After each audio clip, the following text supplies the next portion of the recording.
4 3 2 1 Hello students, how are you? Hopefully you are fine at your home and you are following all the rules and the regulation which has been given by the government. And in the last previous video we have discussed about the exercise 14.1 and exercise 14.2 some notes, and in that notes we have discussed how we can present data grouped and ungrouped, and also we discussed about the class interval, class mark, frequency, and many things. Now we are on exercise 14.2, and in this video we are just discussing about how we can solve the question of exercise 14.2. First, I just want to clear you that all the questions are same, all the questions are totally same, just only the digits are different. So we are solving starting 5 question, and rest of the question will be your homework. And the first question is, as you can see on the screen, the blood group of 30 students of class 8 are recorded as follows: A, B, O, and AB. So there are 30 students. So first you just in exam you just count the numbers, they are 30 or not, and then read the question. Represent this data in the form of frequency distribution table. So we have discussed how we make the frequency distribution table. In this table there are three columns. First one is for the blood group, and second one for the telemark, and third one for the frequency. And then we will give some questions, we will answer some question. First one is which is the common blood and which is the rarest blood of the among these students. Okay, so we are coming to the solution.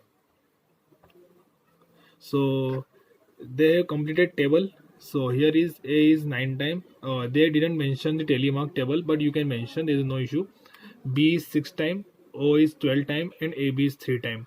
Remind one thing in exam that the student not counting the total. First you just check your answer like this: 9 plus 6 15, 15 plus 12 27 plus 3 30. Exam में क्या होता है, हम इसको check नहीं करते हैं generally, हमको हमारे फ्रिक्वेंसी जो हमने काउंट की होती है उसमें बहुत ज़्यादा ट्रस्ट होता है, तो वो ओवर कॉन्फिडेंस में हम यहाँ पर 30 चेक नहीं करते हैं, 30 आया है नहीं, जो भी टोटल आपको चेक करना है. Now as you can see question asking to us which is the common blood.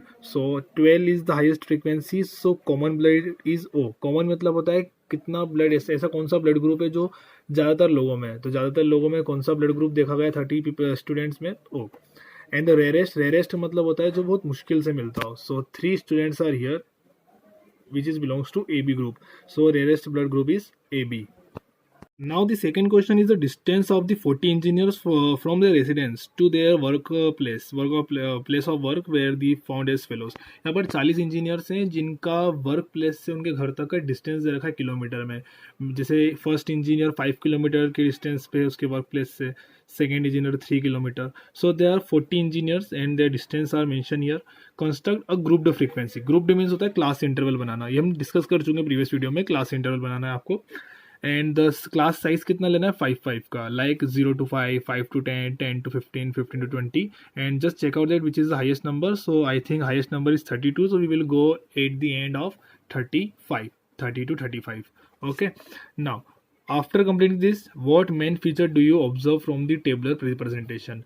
Now this is the main feature do you observe means होता है कि आपको इस टेबल से कौन सी ऐसी इंफॉर्मेशन है जो ज़्यादा हाईलाइट होके मिल रही है, तो ये अपने अकॉर्डिंग आप एग्जाम में लिख सकते हो. आप it's your choice, so you can write according to your opinion. Okay, so now we are going to the solution, and the solution is here. So first you mention the distance, then telemark, then frequency. So here is 0 to 5, 5 to 10, and the highest number was 32, so we are mentioning till to 35 only.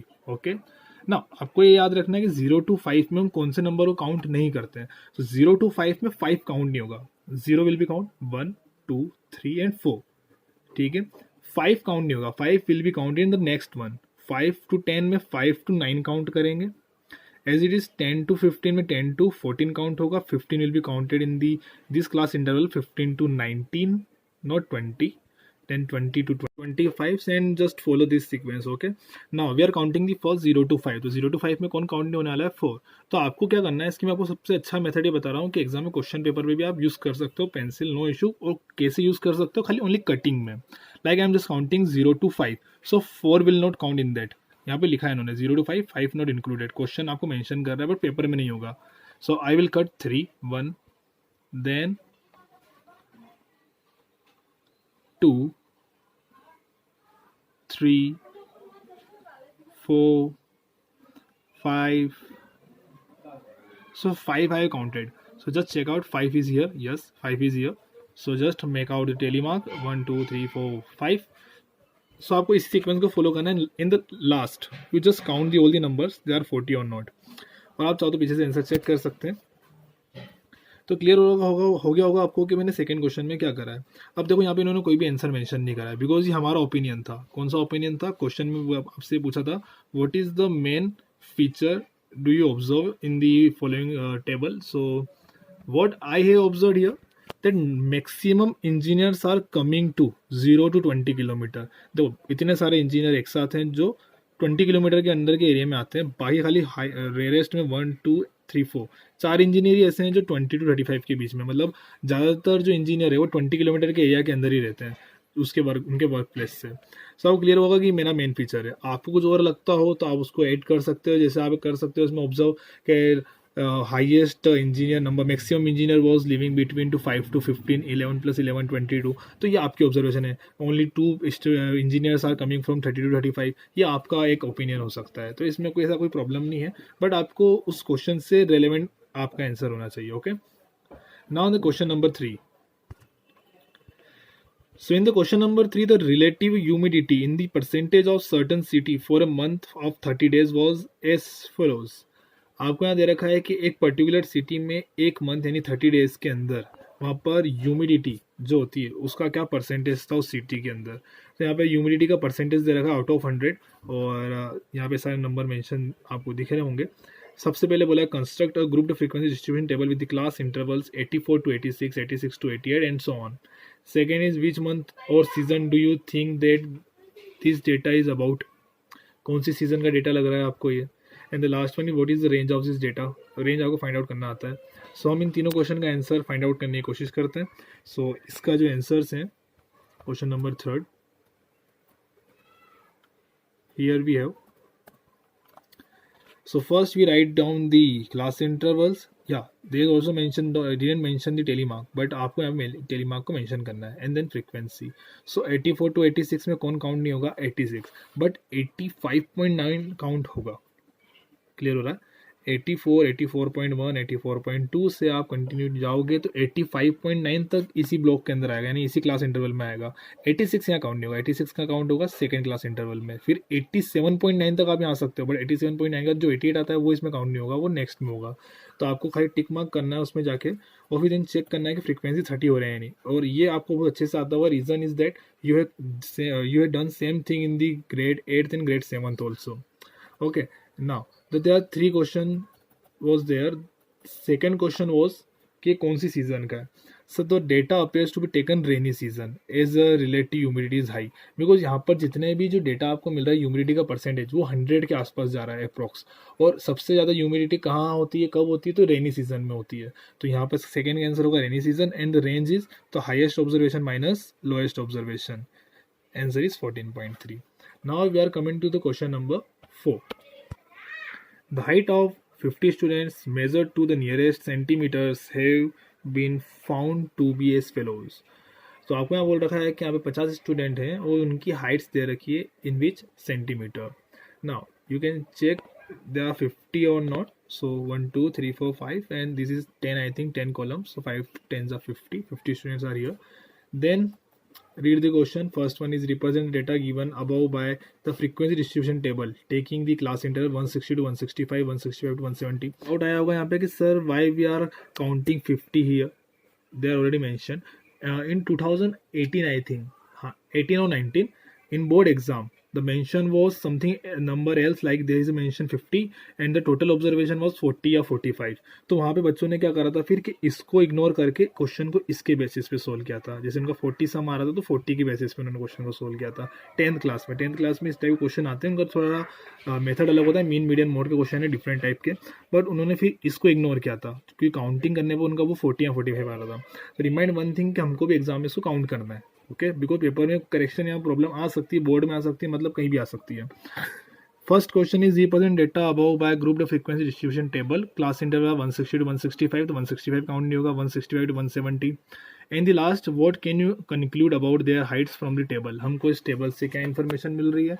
So first we will make the table and we have done it. Now, what we observed here, number of 14 students are between 160 to 165. This is my observation. यहाँ लिखा है one conclusion that we can draw from the above table, more than 50% students are the shorter than 165. 165 से छोटे students more than 50% है.